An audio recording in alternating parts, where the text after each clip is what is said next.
Hello,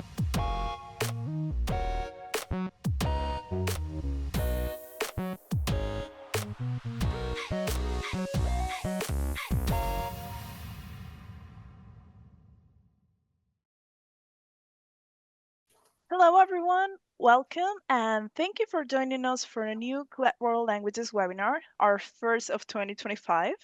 As always, we're very grateful to have you with us today. I'm delighted to welcome you to our session, Culturally Connected Teaching Target Cultures in the Spanish Classroom.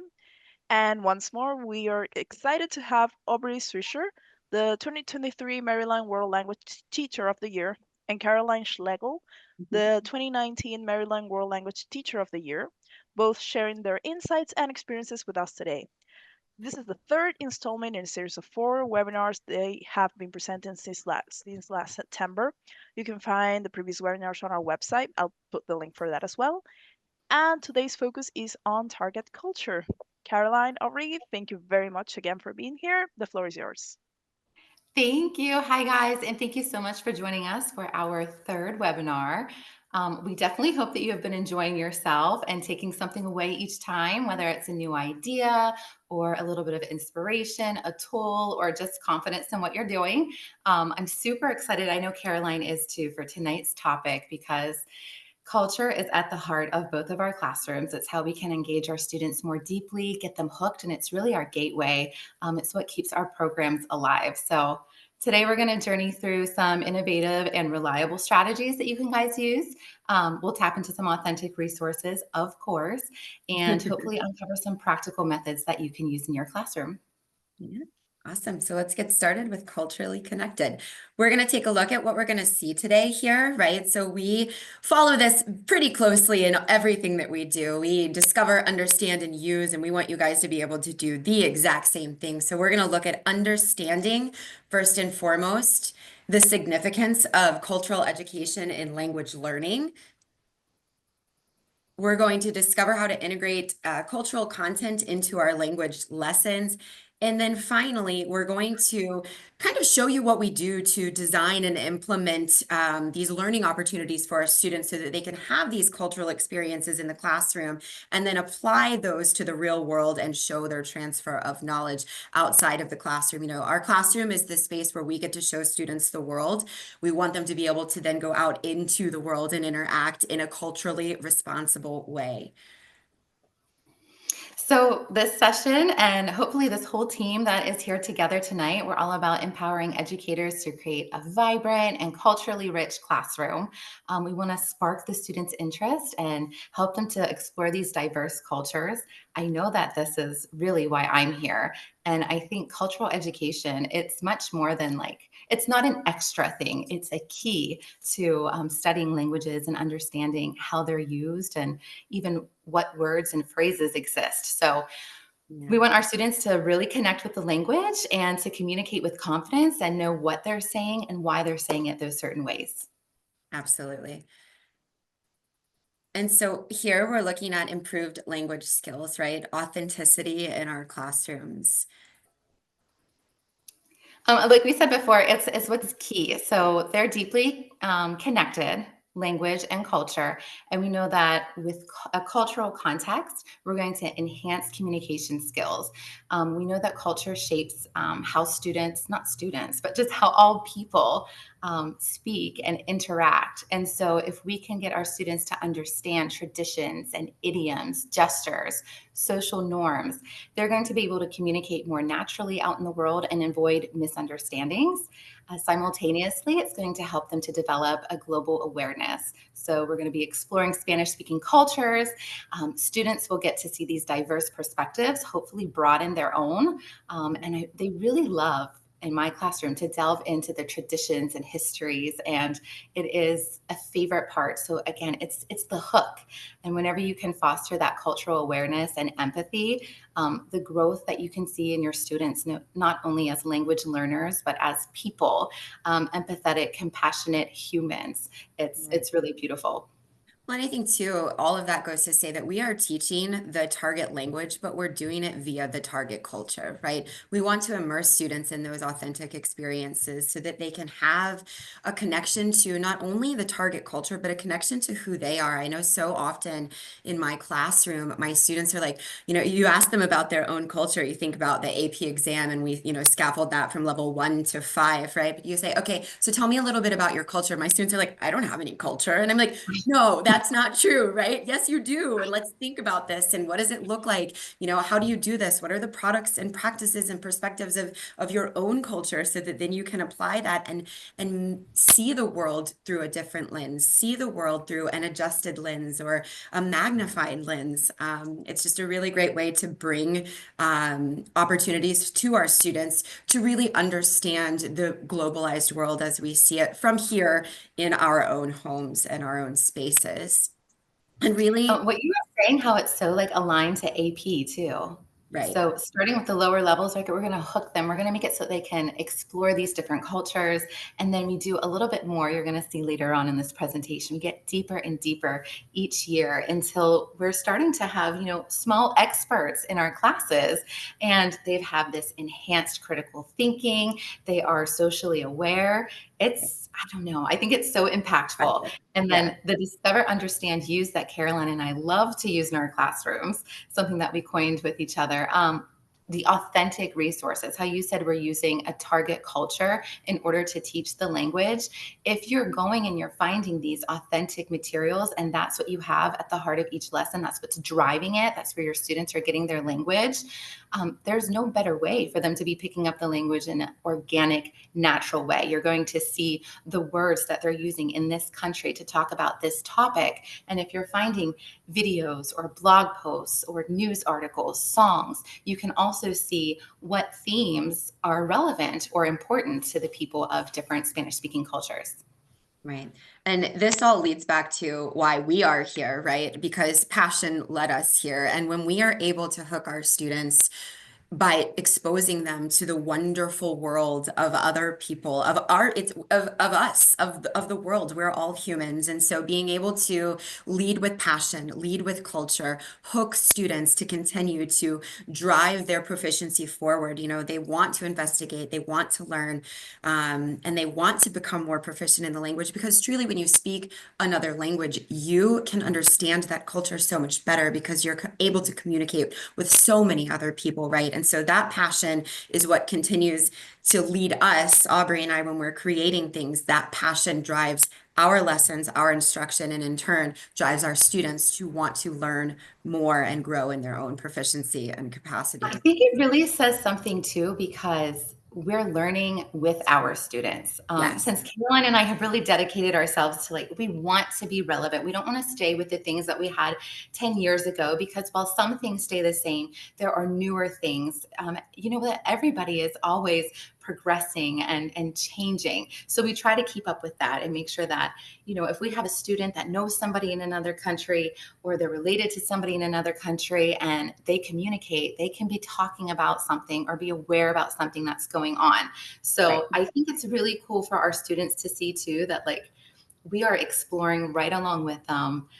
Culture is definitely the hook. And then when it's deeply integrated into instruction, you and your students, you're all connecting emotionally, intellectually, personally. You've got the connection with the language, and you're fostering this intrinsic motivation. I think for me, it's what makes me want to keep going. And I know that my students' heads snap up when we have something projected on the screen and we get to experience something together or hear from a new person versus looking down at a worksheet or doing some sort of verb chart. So the passion definitely lies in the culture. You basically summed up this beautiful slide that has been created here, right? We want our students to retain language, and the best way to do that is to connect them to it, right? Students are going to retain the things that they feel that hooked them, that they liked, that they enjoyed, right? That they made that connection to, because they want to learn more about it. They want to do something with it. They're more interested in it, and they're able to broaden their own perspectives, right? And so when we do that, we're enhancing our student communication, we're integrating their skills, we're allowing them to dual code, dual process, to really think about the language in terms of the way that they see it and the way that other people see it and how beautiful of a world it is to have those different points of view. So it's really wonderful to be able to drive your lessons with culture.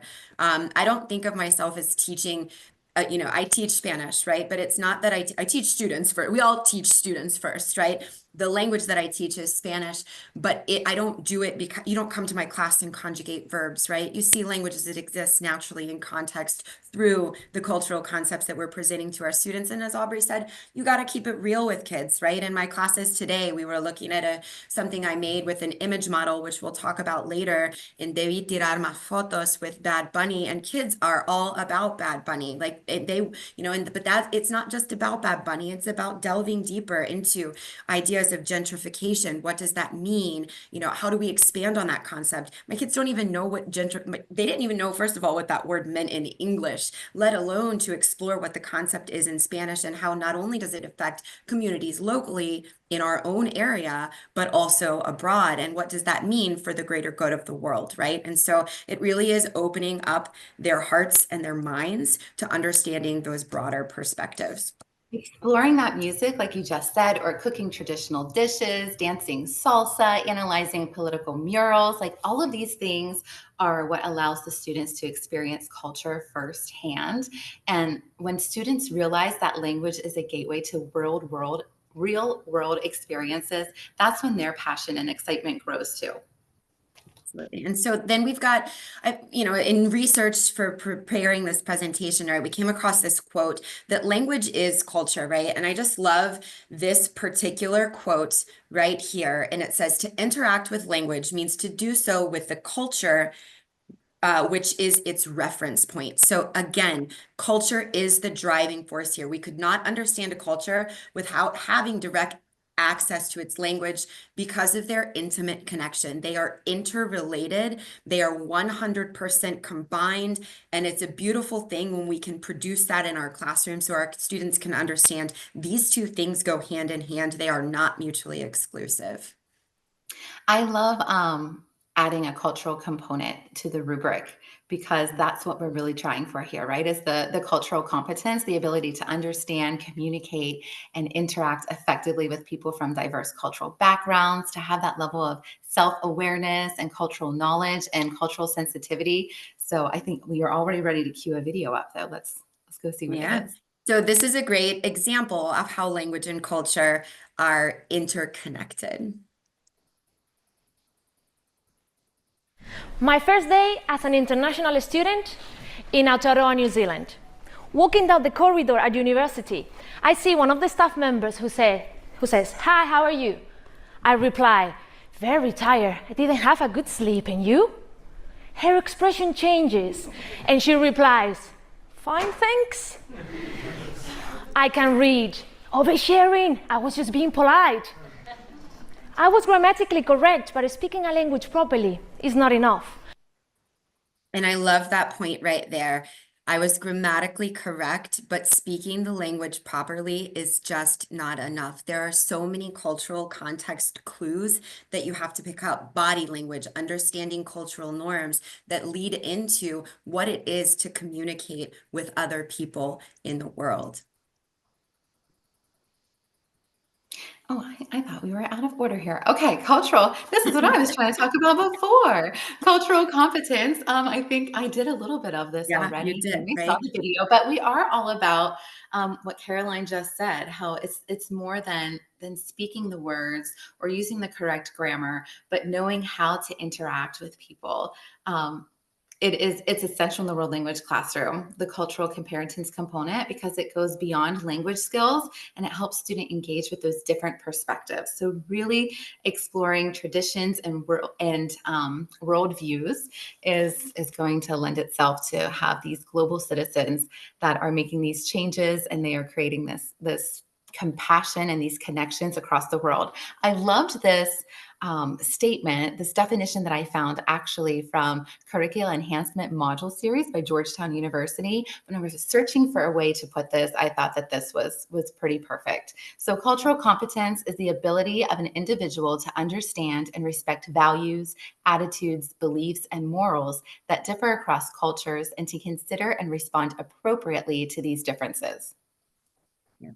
And that's exactly what didn't happen in that video, right? She did not understand the cultural norms that were going on there. So she responded, but it wasn't quite in context, made the other person a little uncomfortable. And then she kind of realized, oh, this is what I need to do. This is what I need to learn. She didn't do anything wrong there, but communicating just isn't enough. So understanding, being self-aware, understanding the world around you, and being able to bridge those two things is what allows us to fully communicate and understand those who are communicating with us. What is culture? Oh my gosh, it's so fantastic. We can just infuse it in our lessons all the time because it encompasses so much. I'd love to ask my students what they think is included in culture. And I try to get them to come up with this wheel without everything shown first to see how far we can stretch it with all of the different titles and topics. Um, and they come up with language usually at the end, which I find interesting. But we're always remembering those traditions and customs, values and beliefs, art, music, literature, food, cuisine, history, identity, social norms, and etiquette. So especially if you're using the AP source book, I can't. What is that called?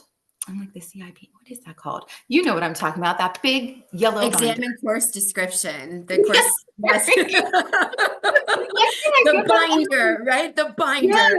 you'll see. I love it. After I went to my first training, I was like, oh my gosh, like seeing how they have all of the different themes and sub themes, and everything is overlaid and interwoven. It is just wonderful to be able to know, hey, it's okay to pull a little bit of values and beliefs and have that tied into history and then education, because they all do go hand in hand. There's always something that ties those things together. So culture is something that you shouldn't go a day without, and I don't know how you would go a day without it, because it is everywhere and it is so fun to infuse your lesson with these components. So I'm excited. I think we're ending the introduction and we're going to dive in. Yeah. Yes. So, this is the driving piece right here, right? We're talking about Edward T. Hall's, cultural iceberg here. And we created this graphic that we share with our students because we really do believe that it's important for them to understand. And especially, again, talking about vertical articulation from level 1 to AP, wherever your AP course falls, our students need to, from the get-go, understand that culture is infused in all we do, but culture just isn't those tangible things that you can see up top at the top of the iceberg, right? So those are the easy things, the things that you can touch, see, smell, and use their products, right? Just below that surface here, we need our students to understand that along with those products come some practices, some reasons, the what people do as they're interacting in social situations, their behaviors, the norms, right? And then when you get just below that, right, which is the deep down below, right, from the top where the things are very visible, right, you have to understand language and use language and connect with people and communicate to be able to understand the stuff that's at the bottom of that cultural iceberg, which are our perspectives, the way people think, their beliefs, their values, their attitudes, what they do. And those two things, the products and the practices, that helps drive the perspectives, right? There's typically a perspective that comes along with each of those products and practices. And so they're all interlinked. Again, they are not exclusive. They operate all together.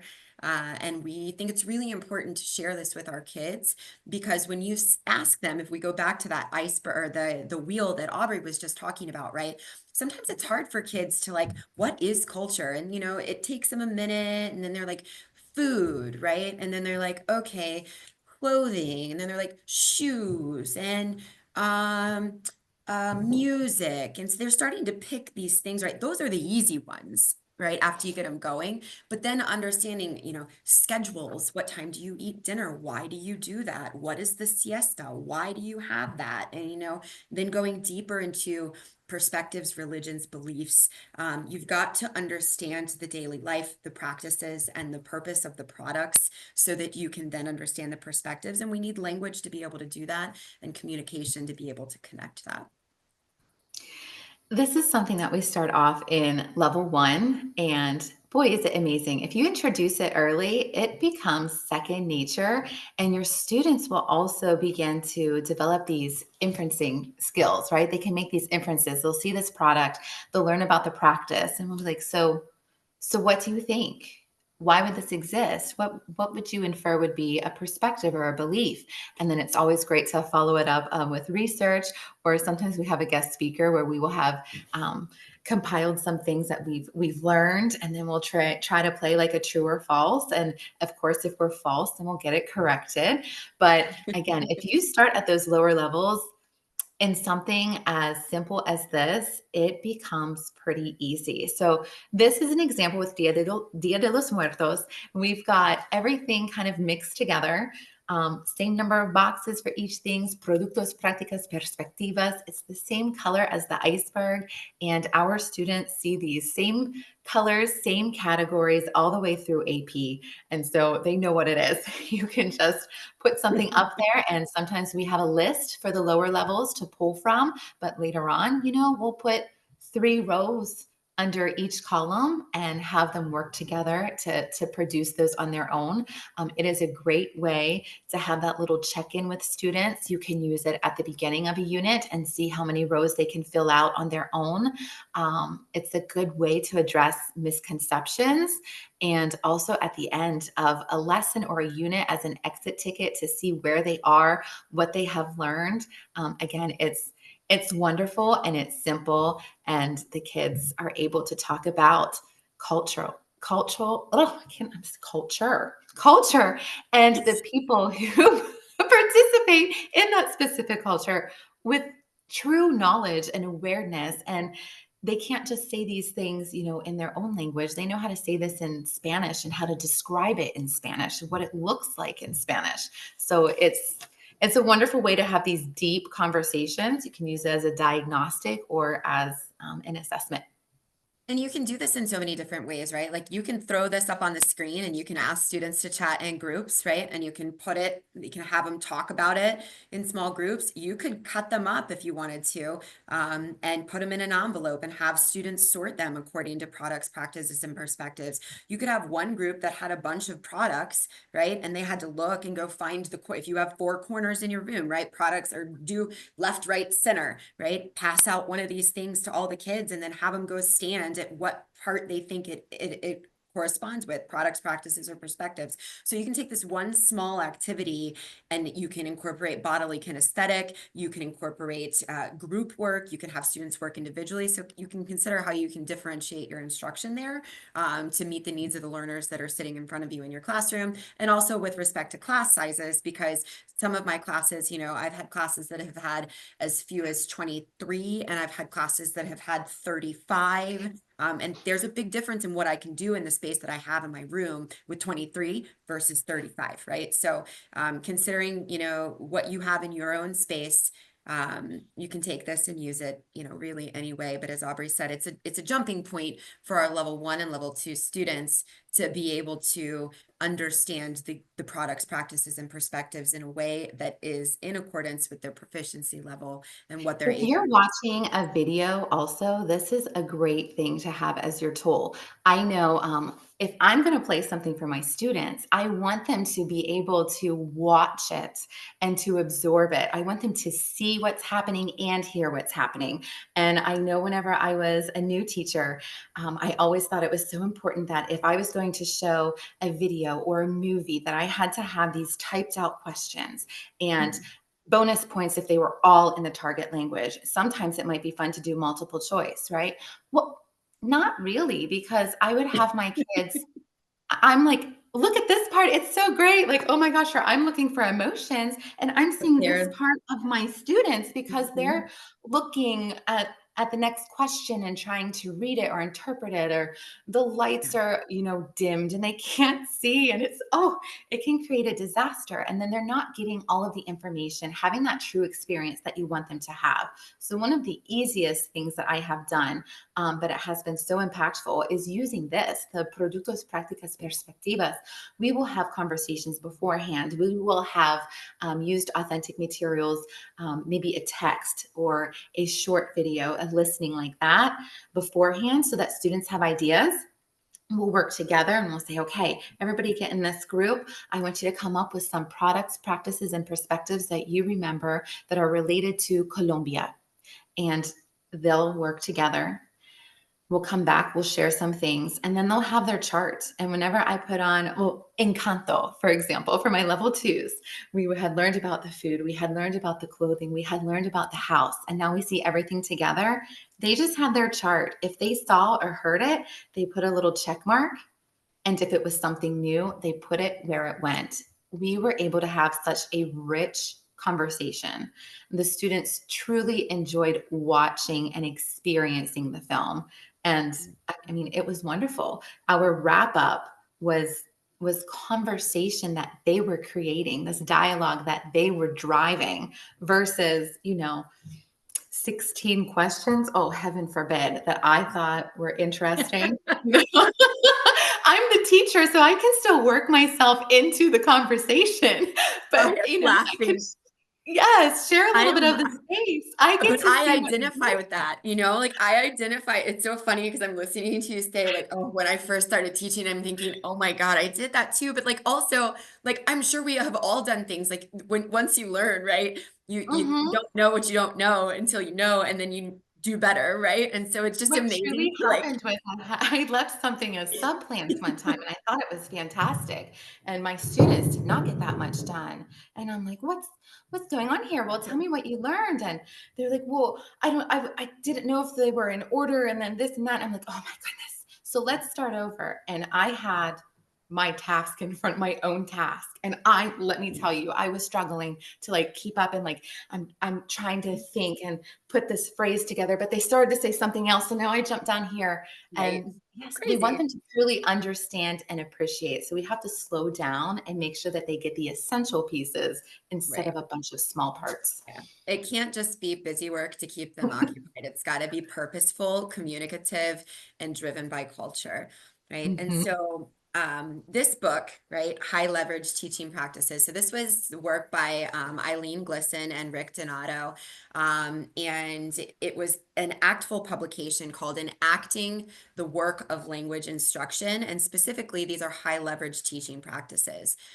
Within these high leverage teaching practices, right, we look at these 6 pieces. Okay, they say facilitating target language comprehensibility, building a classroom discourse, which is those interpersonal skills, which aligns with Actful's guiding principles, right? We're guiding learners to interpreting and discuss those authentic resources. So those authentic resources are the driving force in our courses.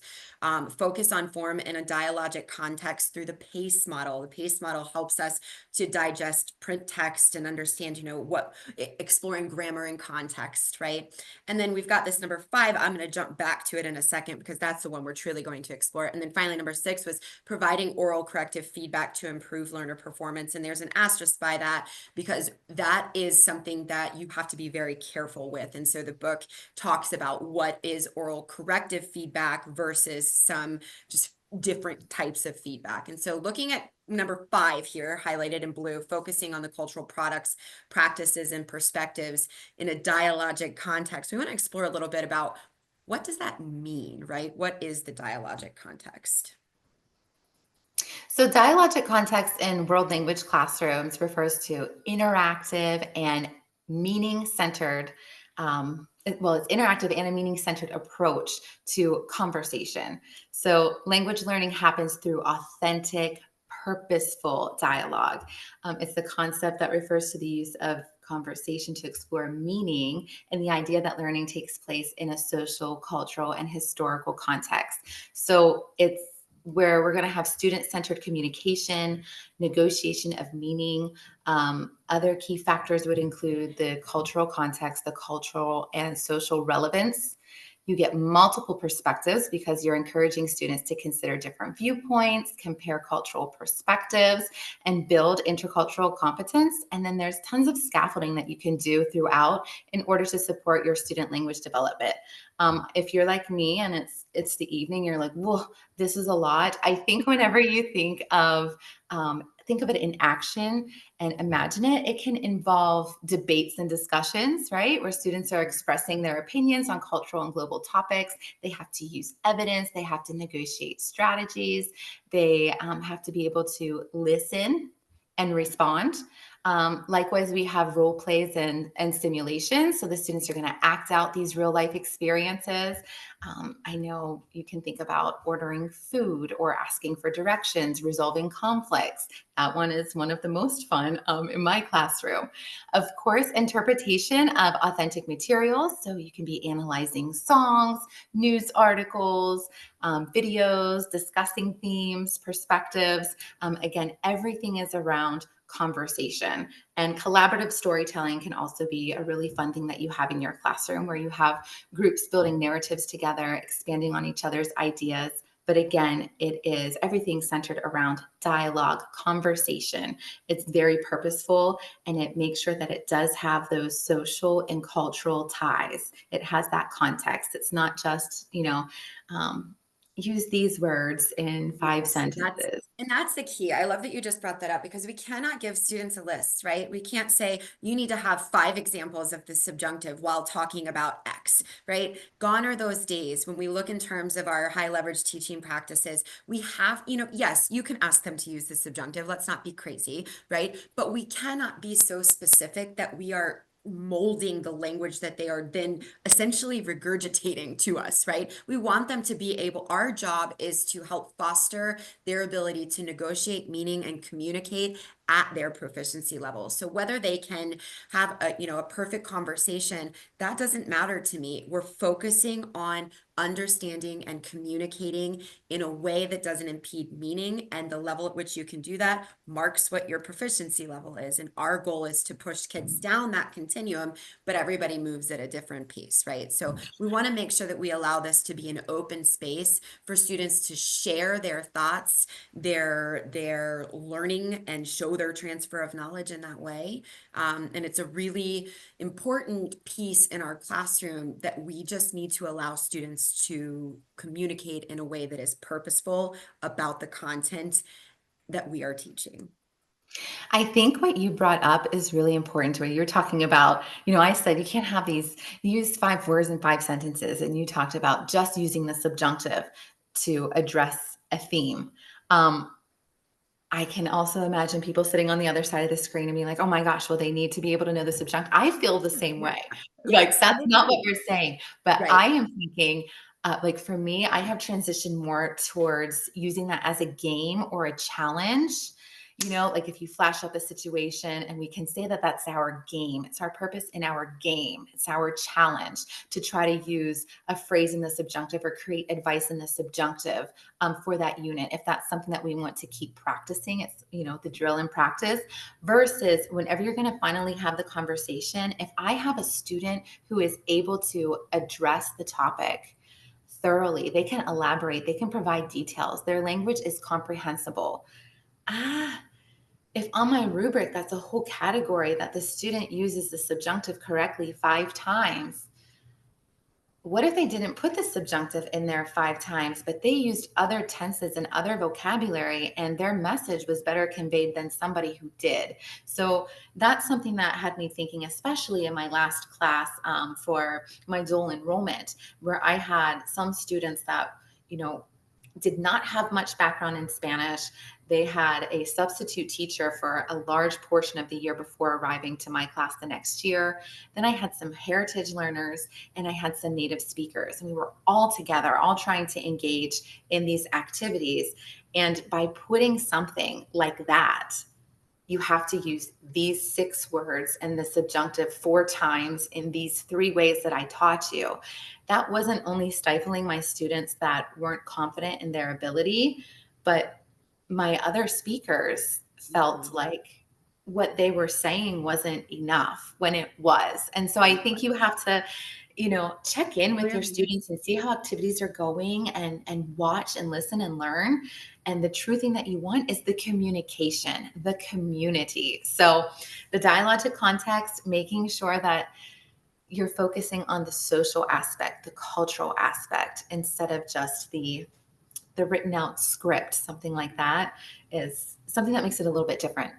And it's all You about need prompting conversation, right? Like dialogue, right? And so, there's this study that was done, right? And it showed that these dialogic teaching, this learning, are dialogic classrooms where, and you can see my kiddos in the background of this picture, so I'm proud of them. They were working on a little holiday thing. Not it wasn't holidays, it was celebrations around the world. So you can see there's Hanukkah and Diwali and Kwanzaa and Ramadan, and we're looking at those. But my students were doing that in small groups, and working and having a conversation. But again, this has a significant impact on fostering students' engagement and learning, right? Studies are showing that when we allow students to interact, when our classroom is an open dialogue, when we're allowed to express our feelings about something, when we're allowed to correct and not maybe correct or address misconceptions in an open space where everybody feels welcome and safe to do so, right? That engages students in the learning so much more, right? Than just here's a quick whatever, read it and answer these questions. We want it to be a conversation. We're a course about communication, and that's what we want driving our lessons. And studies show that this has a significant impact on student engagement and on learning. And that leads us really right into ways we interact with our students. So now we're going to show you a couple more things that we do with our kids, things that we've done that helps them to engage in these dialogic contexts. And so, if we've got, I'm looking at the left side of the screen here, right? You see that cultural iceberg, Edward T. Hall's cultural iceberg here, and the products, practices, and perspectives. That's there to help guide our students, right? We want our students to see what those products are, what the practices are, and what the perspectives are. And this can be used truly with any source. So you can see I've got Fuente there, right? You can pull up any video, any whatever. Aubrey was mentioning this earlier. This is a great way to engage learners with whatever authentic resource or text, right? And by text, we mean literally anything. And then we want to know, like, what country are we focusing on? What continent is that in? Because I don't know about you guys, but my kiddos sometimes do not know continents or where countries are or geography. And so we're trying to pull in these little pieces. Like, it's important to know that Spain is in Europe, right? And the United States is in North America. So we want to make sure that we are drilling these like little details. It's Not important to knock because on our students. They're very smart. no, they're super smart. No, but we This have is no idea. I think that's a huge part of being a world language teacher too. I have right. no idea what my students are learning in other classrooms, but we are able to do it all, right? We do math. We're making conversions for currency or temperature, whatever. We're doing geography, finding out where things are located. I mean, it's really wonderful. And when you're doing cultural comparisons, you can teach them about their own culture simultaneously as a specific target culture that you are addressing. So it is really wonderful. And as Caroline said, we can use it with anything. And if you look at the left-hand side, we have the lower level version Caroline made, while simultaneously I made the one for our upper levels. Again, it's very important for us that we establish these routines with our students, because you're going to see when you get to the upper level one, sometimes it's like, oh, that seems like a lot, but it's not, because we've been taking those small steps towards it the entire time. Yes. And that's the great part about making sure that you're articulating, right, your curriculum 1 through 5, because our students are able to see here if my whole department is on board with using something like this in level 1, when they get to me in level 4 and 5 and see this article or this on the right, right? This is not a surprise to them, right? We have built those skills for students to understand and engage in conversations about culture. And so you can see on the left here, right, we've got the lower level classes. We've got some sentence starters. We've got some things to help them start making these cultural comparisons, helping them look at what products are, how to express what a product is, look at the practices, learn some language with regard to discussing practices, and then perspectives, values, things that they can share about countries and people. And then they have to draft their own 3 sentences there. Whereas on the right, Aubrey can explain what they're doing. On the right, we don't have the scaffold for them to create these sentences, but really we are letting them go more. So, where Caroline provided a source and all of the students were looking at the same source, or small groups were, the upper level one is more self directed. So, Right. you might have something that students can pick from or just let them go on their own. I just did this recently in my class, and we were studying Central America. So, everybody picked a different country, and it was a surprise. We weren't talking yet because we were going to have our big reveal in the end. So students did use the time to do a search, and they had to, document what sources they were using. It could be things that were just factual pieces of information, or it could be something that they watched, or like we had mentioned before, movies. You can learn through songs. I saw somebody putting that up in the chat, right? But we had to be able to mention products and practices. And if you look, you have like, what are some tangible products? We wanted them to talk about tangible products. And then we stretched them a little bit and we were like, okay, well, let's go to the intangible ones. And that's where the upper levels were like, wait, what? And then we had to do a little bit of the search and we were like, oh, yeah, okay, all right, I've got this. But again, our students, or at least my students for this activity, were focusing on different cultures. They could communicate while they were doing it, but it wasn't that one person was carrying the other. We knew that we were going to learn from each other. You could say, do you think, does this sound like a practice to you or a product? Or look at this really quickly and try to come up with a perspective.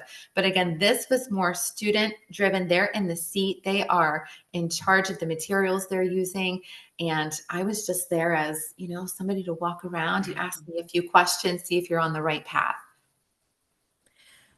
So I want to also draw attention to something that's really important in terms of what we've got going on here with our both the lower level and the upper level, is what's known as dual coding, which is pairing our images, right, with what our students are supposed to be doing, or giving them a visual as they're hearing or reading it, because the studies show that the brain processes that visual in one path, right, and then the reading the text, right, or hearing it audibly in another path. So it's dual coded in their brains. Whenever you compare those pictograms or images or whatever it may be with things, it helps to keep students guided. It helps to keep them in this like realm, and that you can see on the cultural iceberg. Again, when we say products, we show examples of those pictures. This is for dual coding purposes because it allows our students to reference something and commit that to memory, not just with one pathway, but with two. And you can see our lower level instructions here also contain dual coding. So you've got, repasa. So we want them to review. Right here, we want them to write. You see a pencil. Those things are really important in helping keep your lower level classes, right? And I say lower level, I'm sorry, your less advanced classes, right? On track, so that they can compute that language and it can become comprehensible to them. When we move to this is give one, get one. So if you've ever done give one, get one, you have students jot down something, right, that they want to share with their partner about one of the things that they wrote down on that previous page, right? And then it's a conversation. So again, the dialogic context, we're giving students the opportunity to learn from each other. So you share that with another partner, right? And the partner shares with you, and you write down what your partner said right here, right? And then you find another partner, right? And you tell the next partner what your first partner told you. So you've now shared one thing that you had on your chart, right? You've learned something from another student, and then now you're giving what you learned to another student, right? And then you write down what you learned from your second partner here. And then at the bottom, you kind of make a comparison based on what you've learned and gathered, right? From not only your reflections, but dialogic context here, talking to other students about what they took away from the source that they were looking at. And they can go back to that original page where the structure of products, practices, and perspectives and those sentence stems were to help create. And you can see there's a model down here on the left side in blank culture, right? But in my culture, right? So it gives students a little bit of meat to hold on to as they continue to create their meal here. If your students are struggling with the directions at first, like, what do I say? Am I saying mine? Am I saying theirs? I had my students at the beginning of the year use this activity, and I was like, okay, so it's kind of like a polished form of telephone, but like, you know how that you get a little bit of gossip and then you hang up the phone and somebody picks it back up and it just keeps traveling. That's what we're doing. You're going to keep spreading the new news that you heard. Yes. But it's really wonderful. And part of it that I love, I was like, please don't show your peers what you're saying. I want you to say Exactly. it. And they really had to listen. And I know sometimes whenever we do a survey in class where you're talking to multiple people, you kind of expect what they're going to say and you're half listening.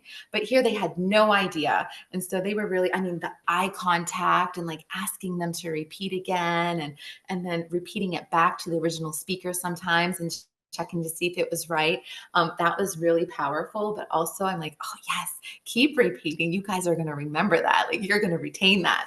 On the other side, you'll see that we went from going from the list, right? A list isn't enough. The first two Not pages, for upper level. right? They're like, this is easy. Like, I can do this. And then you say, hey, okay, well, now I want you to find a relationship. I want you to find a connection.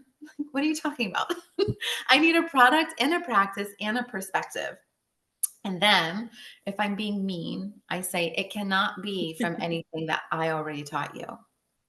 Because in our lessons, we already try to give them the product practice perspective. I was like, I want you to teach me. So it's really cool whenever they go in and they try to find a practice. And whenever they find this practice, they can see what's a part of the practice. Okay, that's the product.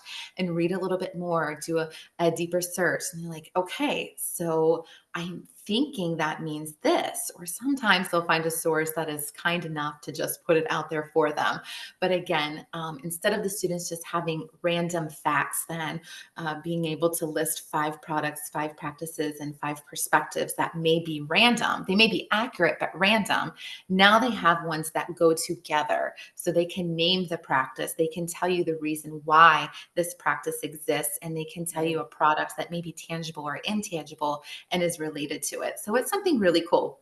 You can see the bottom part of mine is where they're practicing a writing and they're going to end up exchanging and getting feedback and evaluating. So again, both activities, there's a lot of interaction between the peers.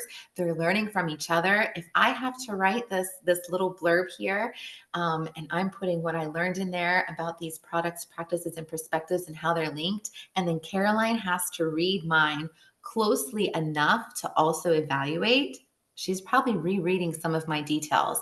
And then Caroline is not just an expert in her culture that she explored. She's feeling very confident and knowledgeable about at least one other culture that was explored. So we We love to love it learn. when our students can learn from each other, right? We don't have Mhm. to be the end all be all of direct instruction. Our students can learn and we can use their work as the driving force behind so many other activities that we do in our classes. Aubrey and I use our students' work for so many different things, right? It's the driving force, it's the jumping point for another thing that we're going to do, or I put them up on the wall and have another class look at them. It just, you use your students' work to be the catalyst for additional learning. Yes, and I see a comment This where is somebody had talked about their students then feel more comfortable sharing their own culture with their classmates and teammates, and the lessons are take deeper meaning. And absolutely. So that's why it's super fun if you do something like this to always have a bit where they have to compare to their own community or culture and they start to share those facts out loud. And it is, I think, a place where everybody embraces this and they're intrigued and they want to know more and to see what these links are. So it does really foster a tight community in your classroom. And Aubrey had mentioned that they are going back over another person's analysis, right? And they're reading it and they're analyzing it and they're doing that. Then you see right here, this just popped up on the right-hand side where you've got feedback, right? Aubrey and I believe deeply that dialogic context also extends itself to feedback, right? So our students need types of feedback. They can't just get it from us. They need to be self-reflecting. They need to co-reflect with a peer, and they need feedback from us as well. And so when we're able to see what our students are thinking, what are their strengths, what are their areas that need attention, right? We can see what the students are doing as they're auto-evaluating, And then if they're evaluating somebody else, maybe they're getting that feedback from their peers. Honestly, students are harder on themselves than I am on them. And so when I read their feedback, I'm like, actually, no, you did a really great job with this. Consider leveling up by doing X, right? But if you allow them and continue to put the feed forward, and John Hattie's work on metacognition and, having students provide themselves feedback, knowing where they're starting, right? How they're doing while they're getting there. And then now what do I do to move further down the line? It really helps you level up your own feedback when you're giving students feedback, right? Well, I think it's great for the students to fill that out for themselves sometimes, like you were saying. And then when they're looking at the rubrics, right, they're not just guessing. We're asking for evidence. Those little letters, abbreviations, they all refer to proficiency levels. And our students have both a copy of our rubric that is aligned with ACTFL, but then also the Avant Stamp Power Up Guide, which is a crazy cool tool. If you haven't used it, or you haven't seen it, look it up, even if you don't use the stamp test yet, which, by the way, could qualify your students for Global Seal of Biliteracy. So it's worth looking into. That is Avant Stamp. We can type it in the in the box as well, but it shows you indicators at each level, at each proficiency level. So in listening, reading, writing, speaking, it actually has something. Our students have become so well acquainted with the writing and speaking portion to say, it looks like this. If you're doing these things, this is what novice high usually looks like. If you wanted to go up to intermediate low, these are the steps that you should take to power up your response. And so it makes it very digestible for students. They can see exactly where they are and why they're there. But also, there's only a few pieces of advice there, with the transition words, having connected sentences, using idiomatic expressions depending on where they are. It'll tell them one or two things, and it seems very manageable for them to be able to power up. So when they're giving themselves, when they're doing a reflection or giving a peer feedback, they have that to reference. They know the success criteria now, and also can realize that the scoring, whether it's a peer or themselves or you, it is very objective. You have these guidelines. So it's great. This is the end piece of what we had on, I guess, the right-hand side, right? The upper level one. We had students then take all of their research, and I wanted them to make a slide. And on their slide, they had to have cultura evidente, cultura profunda, and all they could have were images and the name of their country. And so we started out by doing a gallery walk, and the students had a little sheet. It's something that Caroline and I do also. We always say, vamos a oír. It's observaciones, inferencias, y preguntas. So what they observe, what inferences they can make, and what they're still wondering, what questions they have. After we do this gallery walk, I do have students, they pair up with one other student, and they have to tell them, I observed this. And so if Caroline did Cuba, right, I'm going to tell her what I observed from her poster. And maybe it's not right. If it's not, Caroline has to listen, and she then has to tell me, no, actually, and explain it to me. And I also tell them, hey, if there's an image that you clearly know and the person presents it to you and they observed it correctly, you also can't just say see, because we're practicing on elaboration. So you can confirm that they're correct, but push yourself to add another fact or detail or point out something that you really enjoy about that. So it really helps with speaking in general. They present their question, of course, that they had, and hopefully their peer can answer. And then in the end, we have mini presentations where each student stands up for 1 minute, and they just have this visual, and they tell us as much as they can, whatever they think is important. And then afterwards, we have only 30 seconds for some of their peers to ask questions. And they have really honed in on their listening skills because they're not allowed to ask a question that the presenter already provided the answer for. But it is really something that like the students are learning so much culture, but they are practicing speaking, they are practicing listening and having conversations and being respectful. Right. So I think it's really great.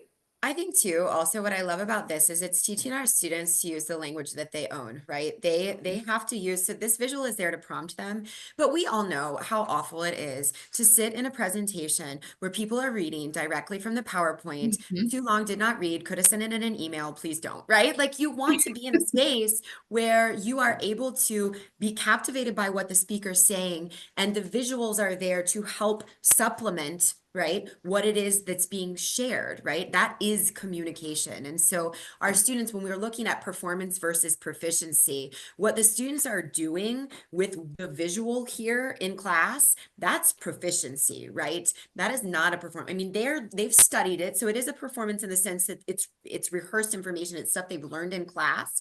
But at this point, they're on the spot here with nothing but images, and it allows the students to really have to use the language that they've acquired, the language that they own, use their negotiation and circumlocution, and be able to present to their peers. And I I didn't just also throw them in there either, you know? So they're fairly comfortable and very confident in the information because they've already done all of that reading and research. They got to see what everybody else had, and they paired up with somebody already to practice with the observations, inferences, questions, and have that dialogue. So it's if you are willing to try it, I think you might enjoy it. So please do. absolutely. Yeah. And so we're going to look at a couple other activities that we've used to design some things that get our kids engaged, that help them to be actively involved, that help them to really push through that dialogic context. Um, and this, I know we're short. Are we done at 7? well, yeah, so it's supposed to be to 7, and then it's 30 minutes of questions and answers. So if you want to, we can Yeah, speed it I on think up. I know you guys are going to get a copy. So this will just help you see everything together. This is something that a little baby Aubrey Swisher made, right? 2019. It was during my first APS at my summer institute. So, could things be tweaked? Maybe. But this is where I was really trying to have all of the different communication skills tied into one cultural component. And we were really doing a deep dive. So I do think for time's sake, we can kind of keep running. But please, if you guys have questions or you're interested in something, feel free to send us an email. Okay. And we would love to share. Do you want to jump past this too, or? Um, This is just La Pascua. This is something my students really look forward to. It's super fun. We've got cascarones, and what we have on the screen right here was something that AP Spanish, we keep bringing it up. Those upper levels, sometimes you can start to lose a little bit of the fun, right? Because you're so focused on this rigor. Dual enrollment, super cool, but it has changed my honors 4 course. There's more testing involved, and it's a little like, ooh. And then AP Spanish, when you're in the spring, oh my gosh, you start getting so focused on like, let's practice this simulated conversation, and we got to do this and that and that. And I don't want my kids on AP Classroom every day because that's just going to cause them stress. And they need that fun and that joy and that tie to culture. So this was something where we were getting close, right, to the AP exam, but also Easter's coming. It's a holiday, and I can see the stress on my students' faces. So I really wanted to think about how can I still make this as fun as I made Spanish 1 and Spanish 2 and Spanish 3. Culture is what they all love. So cascarones I had already known about, and I went to do this deep dive. Like, can I find a meaningful reading about it? Yes, I absolutely did.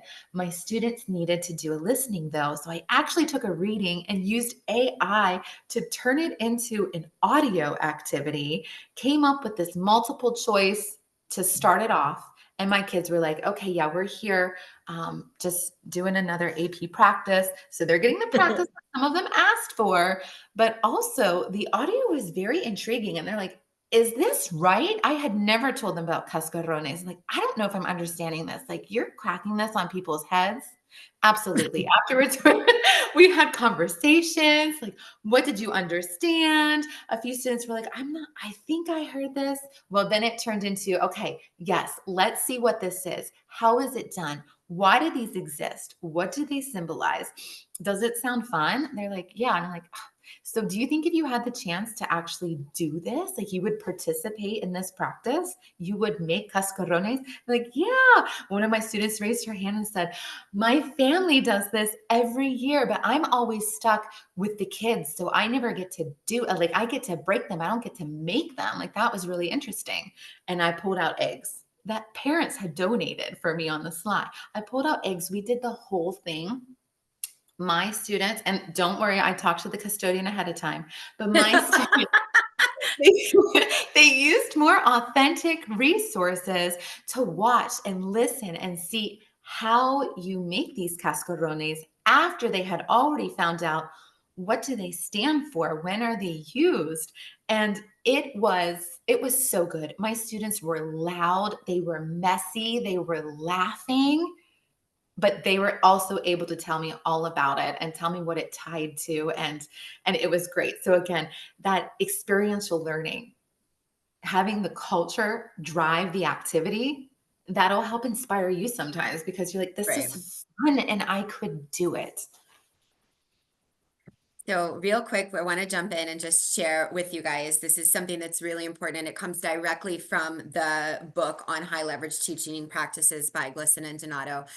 This is the image model, and this is a method that allows us to use visuals as a springboard. So pictures are obviously something that we can include in our courses because students can see those images and immediately start to make meaning, right? But it allows us to use the picture as a springboard for students to understand what's going on in a culture, but it allows them first to try and connect it to their own, and then allows you as a teacher to address misconceptions or misunderstandings.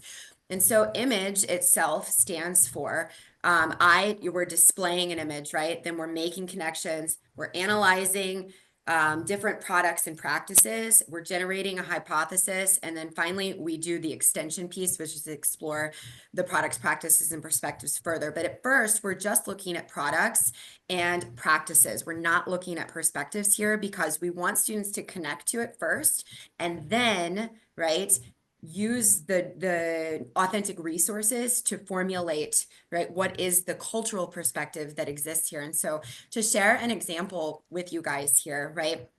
This is an image from Semana Santa in Spain.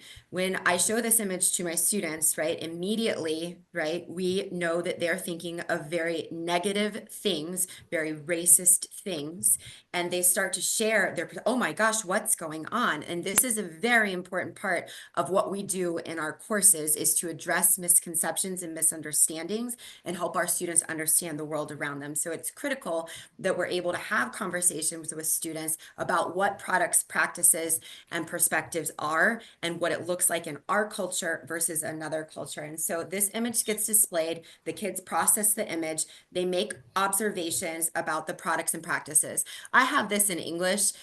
My students do not get this in English. It's in Spanish, but it was in English just because I made it for the webinar for you guys to see. But then the students are able to pull out, well, what products do they see here? What's going on? What practices do we think they see here? And then they reflect on, how does that make you feel looking at that image? And how does it connect with what you know about your own culture? And what questions do you have? So it kind of goes back to that observations, inferences, and questions piece. And then really, it pulls in just some additional authentic resources. We're able to analyze additional resources. So whether you find a reading or a video or a song or something else, you allow students to use those additional resources to identify more products and more practices that identify with what it is that we're taking a look at. So it helps them kind of consolidate in their brain, formulate a better picture of what's going on in this culture with regard to the perspectives that may exist around this particular cultural component that we're looking at. And when you have that multi-source investigation, students get all of that practice identifying key details, recognizing patterns, and making the connections between language and culture as well. Right. And then also we know that the AP exam, when we look at our argumentative essays, right, we're looking at 3 sources, right? We've got a print source, an audio source, and some kind of graph. So giving our students the opportunity to begin pulling information, pertinent information from multiple sources is something we have to begin in lower levels. And so you can see we've got all of these things, these resources. There's the cascarones, right, for Semana Santa in different places. We've got the tapetes, the acerin. We've got processions. We've got all of this stuff going on that we can share these images or these readings. And the students are starting to pull more and more information, right? And then, right, the G stands for generating a hypothesis. So they've got all of this input, and now they have to generate a hypothesis based on what they've read about the cultural perspective that correlates with the products and the practices they've now seen from these multiple sources. Once they generate that hypothesis, that's when we go and extend our learning further. Glisson and Donato share with us these different ideas on how we can extend the learning here. But for this particular instance, I like to do cultural comparisons with my upper level classes. We extended learning here, participating in a practice or creating a product that you've analyzed. Right here, both Aubrey and I have both done tapetes de acerin with our students, pairing with people in your school. And we've done it for Dia de Muertos, and you can do it for Pascua. It doesn't matter because tapetes are used in different cultures for different themes. But here you can see we we took sawdust from our shop classes, right? Our carpentry teachers, I'm hitting up the carpentry teacher saying, hey, can you save your sawdust for me? Please save your sawdust, save your sawdust, save your sawdust.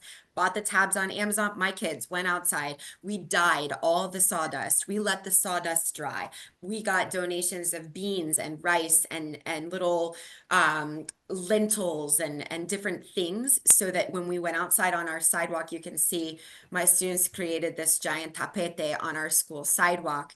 And that gives them that experiential learning. It allows them to experience the culture, right? But they had to first start with addressing their own misconceptions, addressing what is at the heart of the culture, the products and the practices that go along with it, and then the perspectives that lie within as well. When my students did the tapetes, it was such a great experience. We really loved it. And it was an in-school field trip is what I called it. My Spanish 4s and my AP classes are not super large. So we were able to combine them and then allow the students to have 90 minutes where we had hands-on activities. We were learning through videos, interpreting what we had heard, coming up with images. And so we had learned about the whole process, the cultural significance.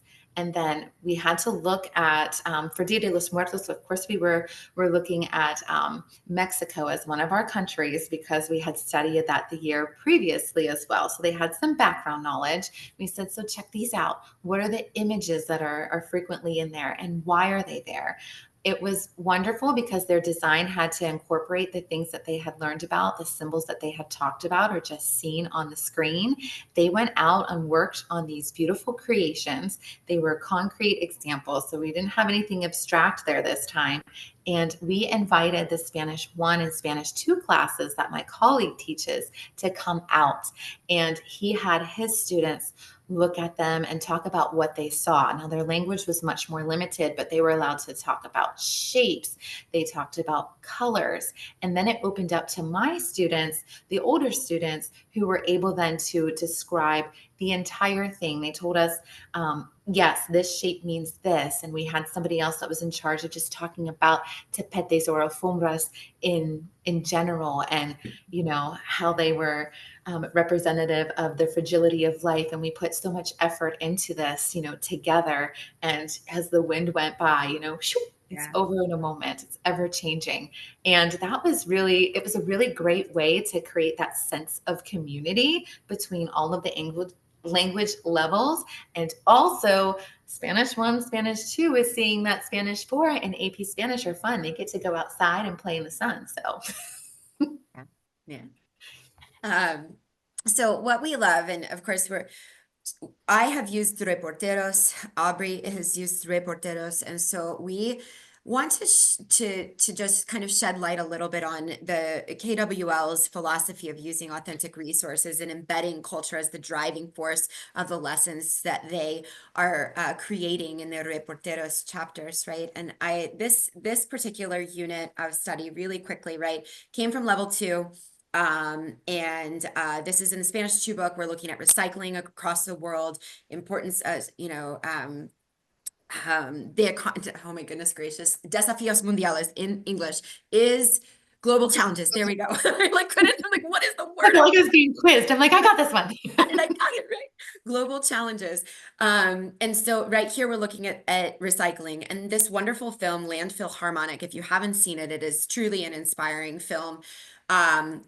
And so, looking at trying to use, again, culture as the driving force, use images as the driving force. Students take a look at this picture, right? We're asking them to mark off the things that they see. We watch it once to watch it, let them watch it all the way through. Mark off the things that you see. Make some predictions here. Then we actually watch the movie because the movie is just so important. There are some questions that go along with it. They can write their answers down. They're able to then formulate, right, some sentences, right? And we've got some sentence structures for them to be able to do that because in lower levels, again, we need to help show them how to make these comparisons, right? Or how to share how they're feeling about something, why it has an impact, right? But then we took it from that. So this is a product from Reporteros, finding a film, pairing it with a film, and then the students actually did what the students in Landfill Harmonic did, which was create instruments. My students created products from recycled materials, and we shared those recycled materials with everyone. We looked at the materials. We had the gallery walk of what they used, the things that, was it plastic? Was it wood? Where'd you get it? What was it? What is it now? What's its purpose? Is it functional? I had kids making fishing rods. I had kids making like candles that hang on the wall. I mean, it was amazing how creative your students can be if you just give them a little bit of time, right, to think about it and a little bit of inspiration. So you can extend that in many ways. Again, I love in reporteros, a lot of times they'll have something that grabs your attention and they'll make references to a film or a book, something like that. So this is right at the beginning of the Spanish 3 book, I believe it is, Todas las pecas del mundo. They are having conversations in the book about this. On the next page, they have pictures of the characters, and you're trying to figure out who is who and what are these people like. But it is so fun to do the lead-in with reporteros and then end up watching the movie.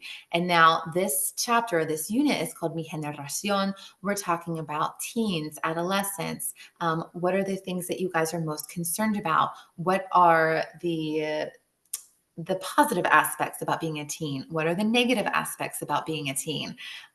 Managing emotions and fostering relationships, helping to resolve conflict. So we are able to use all of the vocabulary that we've picked up because the context already was this film, right? Yeah. It's perfect.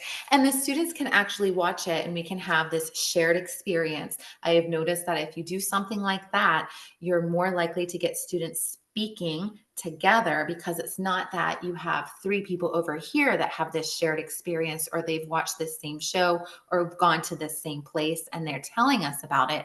Now everybody has experienced it and they've laughed or scoffed or, all together. So it's really wonderful. This is just a quick example. Do you just want to go through like so fast? Yeah, I can do that. Oh my gosh, Solito, which is a wonderful book and it's current. I think it came out 1 or 2 years ago, right? And you can find so many, like, I don't know, they are so engaging and like they just suck you in. The interviews with the author and the book is beautifully written. And there's a wonderful passage in the Reporteros Level 4 book, again, that has some multiple choice and some open-ended questions that are readying students for the AP exam. But again, it's something wonderful. It's in the culture. Some students have seen this book on Instagram or on what's it called? X. There's a post that you can follow and see because this was a huge deal. And I have played some clips from the news. It was really, gaining national attention. And so some kids are like, oh yeah, I saw this, or I heard of this, or you can play it for them firsthand. And again, it's wonderful. They're talking about migration and the entire experience. And sometimes, what some people are thinking that America, right, that the United States is going to look like and be like, and then what that life can actually end up feeling like. Is it isolating? Is it more challenging? Is it more glamorous or less glamorous than one would have thought? But I think it really helps you to put yourself into other people's positions whenever you're watching a film or you're reading something like that, a memoir. Oh my gosh, the worry dolls. This is another thing that is fantastic. It is presented in Reportero's book, and it's something that I like to just go crazy with. If you don't have time to make them in class and you want to end up having them as a gift, it's wonderful in the spring. Whenever all those exams are coming up, they could have learned about them and you can gift them to them. They have them on Amazon. And you can see that little card that comes with them too. So it's really impactful. I've had students come back to me years after they graduate and saying that they have remembered this, they have kept these worry dolls. And it's just a beautiful little piece of culture that then they can share with others. So it's really cool. And you can also have them make them. Here, oh, what do we have? There's Romelios. Realismo This is, mágico. yes, 100 Years of Solitude, right? Yep, Again, yep. you have to know about this piece. You have to know that it's out in the world. You've got the book, you have excerpts, you have artwork that depicts a scene. And then also, this is a huge thing. It's out on Netflix. People are talking about it. Can you show it in your class? You're going to have to screen it and get a small portion. You cannot just press play on that. Yeah. But super engaging and a huge part of the culture of Colombian culture and magical realism. Oh my goodness. Right? So But yeah, I know we probably have to start yeah, wrapping up. answering But again, this questions. is just to show you reporteros. Some people are like, oh, I need inspiration or I can't think of all of these things. This is one of the reasons that my county had adopted this textbook, was because of the cultural context. So you can use the textbook as a menu, but also a springboard. Yep, absolutely. Again, another springboard here, Carnival. Then we made this, this is a while back that we made this, no? It was a choice board, so students could participate in 2 things and then a cultural product. Celia Cruz, looking at the series on Celia Cruz, right? We are looking at, themes of culture and identity and family and values. We've got racism, there's government, there's military, there's all kinds of stuff going on. Oops, I did not mean to click on that. And then again, just more things, the salsa, our Latin thing, looking at these different, there we go. In the Heights, Broadway productions, things that are sharing about language and identity and culture and people. It's just really wonderful to have a springboard with AWL Reporteros to be able to address the issues of importance and to be able to use culture as the driving force. As we said, we're teaching the target language through the target culture. And that is what is happening in this book, which makes your job easier because you're able to use it as a springboard, right? I love this quote: food is not rational, food is culture, right? Habit, craving, and identity. Who we are, what we eat, the ingredients that we have, how it relates to our economy, how it relates to our weather, how it relates to the productivity of our GDP, whatever it is, right? You can make this from ingredients all the way to economic issues and agricultural issues, whatever you want it to be. And then you can, bring food in, you can celebrate, you can have students make authentic recipes. One of the things that Reporteros did, they had flavors of La Cocina Mexicana. So my students all brought in different items that they learned to make, shared the recipes. So we had these little recipe books that we made. We got to taste everything. Of course, Hispanic Heritage Month. Hispanic Heritage Month is a great way to showcase all of the different cultures. So it is fantastic. Remember, we're learning about products, practices, and perspectives. My students are all in charge of one country. They get to pick whichever, and they are also in charge of how we celebrate and interact. So we do crafts, we play games. I've had kids taking us, we reserve the gym because we play baseball, we play soccer. I mean, it's great. We cook, we make food. it's really wonderful. And for Hispanic Heritage Month, I reserved that for Fridays. Everybody knew it was coming.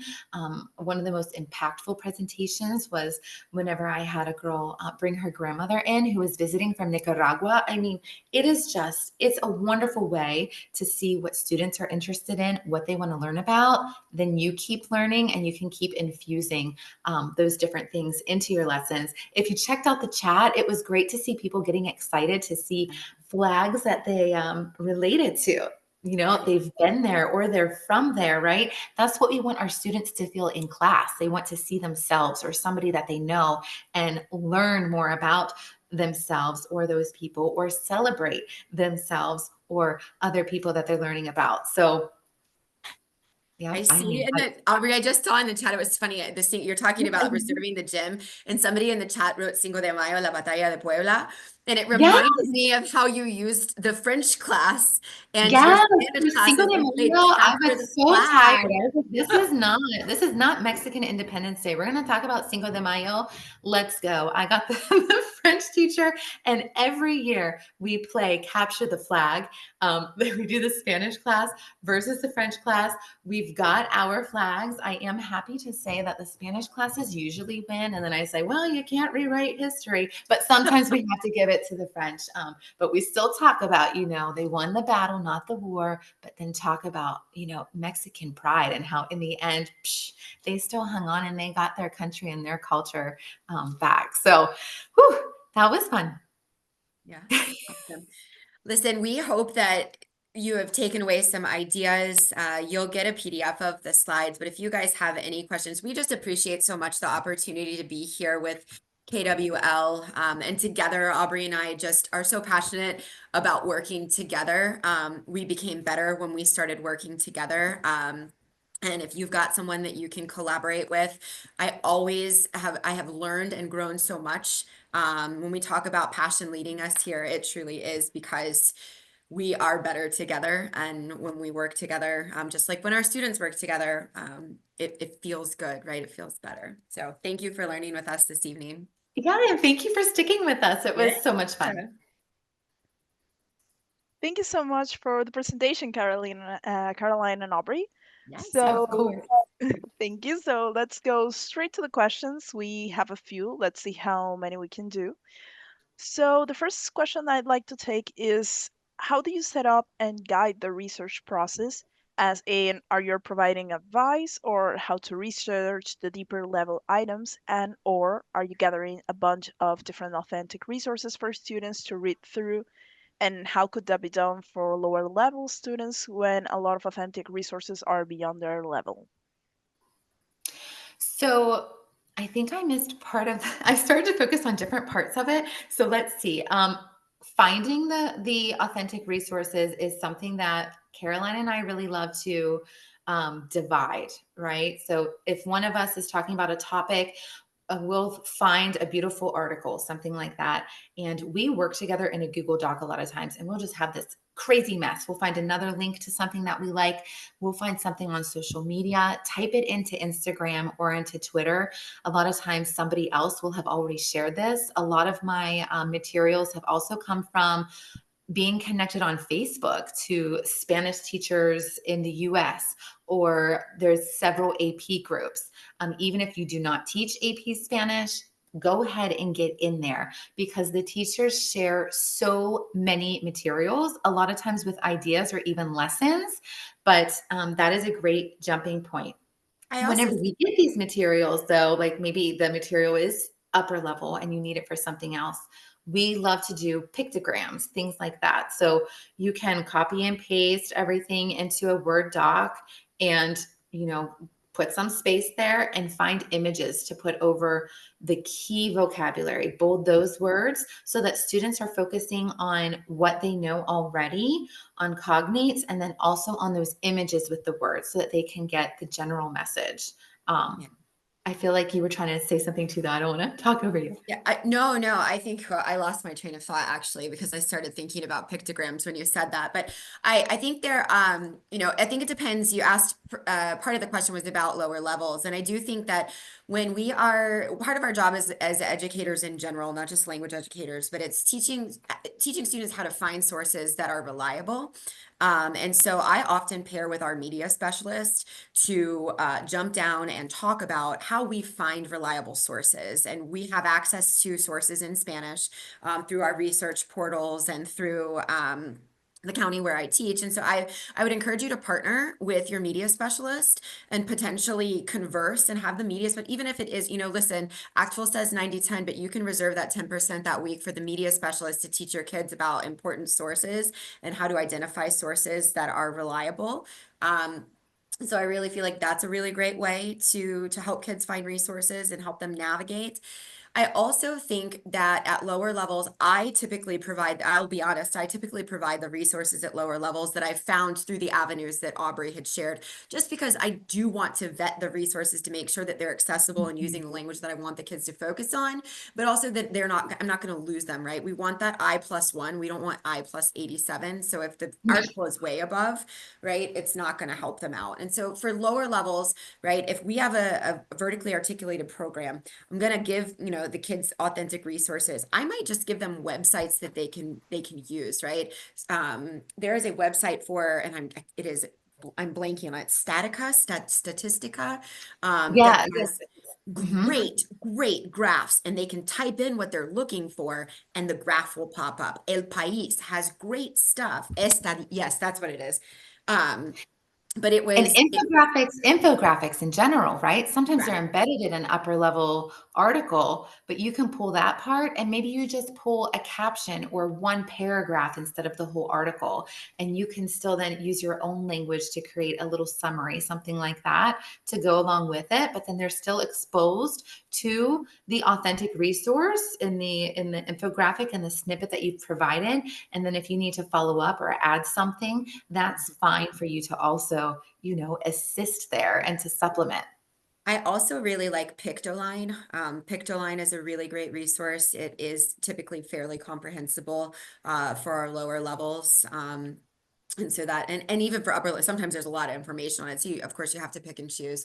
Once I get into my upper levels, that's where I try to release if they've had, in a vertically articulated program, as we were just talking about, if you're level 1 and level 2 teacher on the same page, where students are seeing these resources that are being used. When they're in level 3, right, you might give them a little more liberty to select some sources, but have them check with you on the sources that they're using. Again, partnering with your media specialist. There is, I will say, News ELA or Newsela, however you say it. They have differentiated articles, so you can look for context and look for differentiated articles per lexile of the student. So, and level appropriate for your kiddos.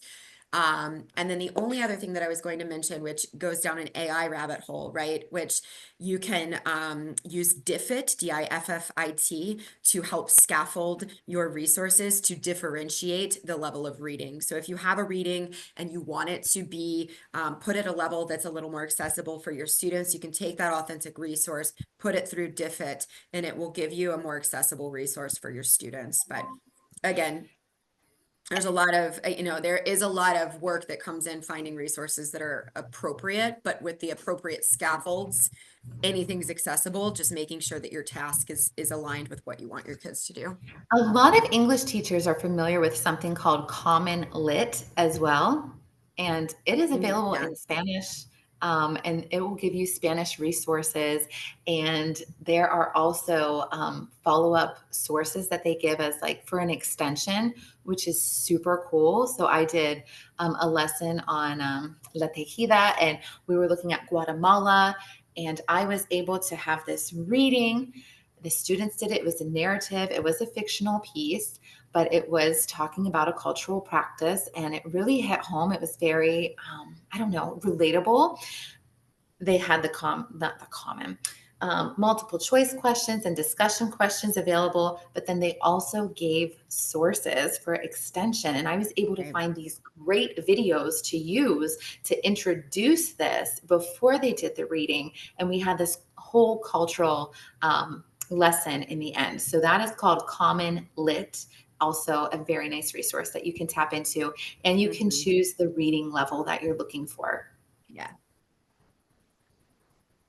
Perfect. Thank you very much. Since we're a bit late, like almost finishing, I'm gonna just blend two questions that we have, which refer to the 3P chart. So I'm just gonna blend those in together and we can take that as the last question, which is if you can do the chart in this type of exercise for all holidays and different themes.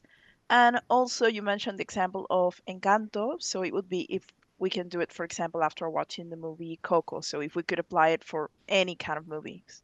Yeah, so I think Absolutely.